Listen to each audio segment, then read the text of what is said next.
Welcome to The Explainer. Today, we're going on an epic journey through one of the most significant and widely read works in the history of English literature, John Bunyan's The Pilgrim's Progress. Whether you're a literature buff, a history enthusiast, or just someone who loves a truly enduring story of human struggle, this explainer is going to unpack exactly why this 17th century masterpiece still matters today. Okay, let's dive into this. In the desperate opening lines of the Allegory, Christian, our everyman protagonist, is standing in rags. He's holding a book, he's got this massive crushing weight on his back, and he just bursts into tears and cries out, "What shall I do?" Right from the jump, Bunyan plunges us straight into an atmosphere of desperate spiritual distress. It's an incredibly dramatic hook, and it perfectly captures the anxiety of the human condition. But this brings us to a really fascinating question. How did a poor, uneducated tinker, a guy who literally mended pots and pans for a living, write an allegory that for generations actually rivaled the Bible in popularity? I mean, this is a book that has been translated into over 200 languages and has incredibly never gone out of print since 1678. No way, right? Well, to understand the masterpiece, we first have to understand the man. Let's start with the first leg of our journey. Section 1, The Tinker in Prison, or Bunyan's Burden. Walk with me through this wild life trajectory. At just 16 years old, Bunyan was drafted into the army during the English Civil War. Later on, in 1660, because he flat out refused to conform to the established Church of England and preached without a license, he was thrown into a Bedford prison for 12 agonizing years. And during this time, he was tormented by internal conflicts. He literally felt like he was surrounded by invisible demons, battling this crushing sense of guilt that he called his own giant despair. But it was exactly this intense psychological and spiritual pressure cooker that laid the groundwork for his writing. And actually, just to show you the sheer resilience and creativity of this man, while locked in that prison cell with barely any possessions, Bunyan actually carved a working flute out of one of the legs of his four-legged prison stool. He even hammered a violin out of iron. He had this intense love for music and just an unbreakable spirit, finding ways to create beauty even when he was confined. And this brilliantly illustrates where all that creative and spiritual energy went. Before the Pilgrim's Progress, Bunyan wrote his spiritual autobiography, Grace Abounding to the Chief of Sinners. This text really reveals the intense psychological torment and the strict Calvinist theology he was wrestling with. He was a man who felt the terrifying weight of his own flaws, and he eventually transformed that very real, agonizing personal experience into a universal work of fiction. Moving on to Section 2, Christian's Allegorical Journey, or The Path. First, let's clearly define what we're reading here. An allegory is a narrative where abstract concepts, things like despair, hope, worldly wisdom, literally become characters and places. You see, Bunyan was a preacher by temperament. He wanted to save souls, but he knew for a fact that delivering dry, dense, academic sermons just wasn't going to reach the common working-class people. So he used an allegory to amuse, engage, and instruct his audience all at once. So what does this path actually look like? Well, here are the key milestones of Christian's journey. He starts by fleeing his doomed hometown, the city of destruction. Almost immediately, he sinks into a bog called the Slough of Despond. Later, he has to resist the endless materialistic temptations of a town called Vanity Fair, all before finally crossing the river to arrive at the celestial city. The narrative structure here makes one thing crystal clear. The Christian life, as Bunyan saw it, is fraught with extreme difficulty and requires absolutely massive perseverance. It is definitely not an easy road.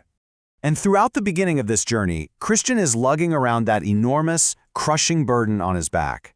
This represents the weight of his sin and guilt. What's crucial to understand here is that it takes a long, agonizing time for Christian to finally lose this burden. It only happens when he reaches the foot of the cross.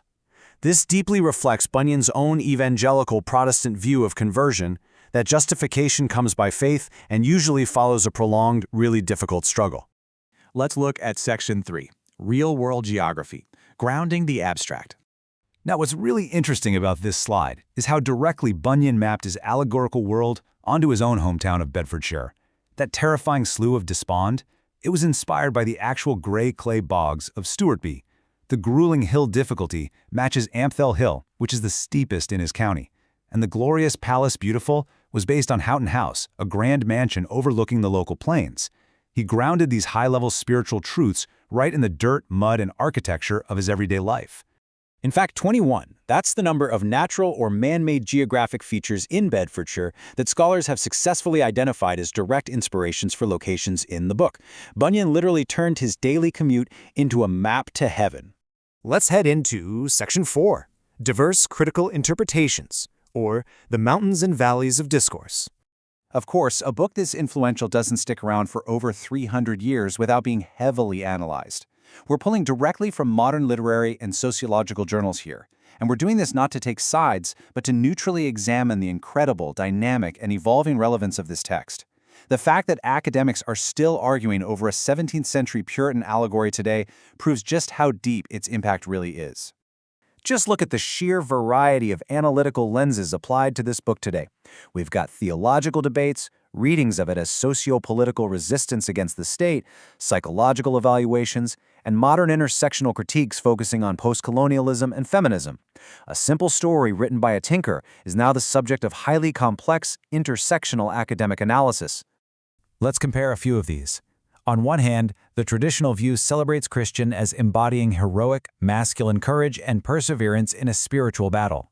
However, modern feminist critiques point out that the text is heavily male-dominated. They argue it reinforces traditional patriarchy by rendering female characters, like Mercy in the second part of the book, as largely passive and dependent on male guidance, which severely limits their agency compared to the male hero. We also see a really fascinating contrast between the internal and the external readings. A psychological reading, using Jungian frameworks, views the journey as an internal passage from a bound ego to the spiritual integration of the unconscious mind, essentially facing your shadow self. But contrast that with the external post-colonial critique. Because the book was translated and used globally by missionaries, some critics argue it functioned as an imperialist tool that actually suppressed local indigenous traditions by framing non-Western cultures as inferior or trapped in a city of destruction. And the debates aren't just secular. Theologians argue over it too. The book is steeped in strict Calvinist theology, the idea of predestination and salvation by grace alone. Because of this, Catholic and Arminian scholars, who emphasize human free will, often critique Bunyan's harsh views. They point to characters in the book who are severely punished or denied entry to heaven simply because they mistakenly believe their good moral deeds would save them. Let's move to and see how this builds. Section 5, An Enduring Global Legacy, the Destination. The historical achievements of this text are just staggering. The Pilgrim's Progress has been translated into over 200 languages. Many scholars actually consider it the very first novel written in the English language. Its literary DNA deeply influenced giants like C.S. Lewis, Charles Dickens, and Mark Twain. But perhaps most importantly, it was a democratizing force. In an era when theology was locked behind elite Latin or highbrow prose, Bunyan wrote in plain, working-class English. He proved that a nonconformist rebel could pen a universal story that resonated with both peasants and the literary elite across centuries.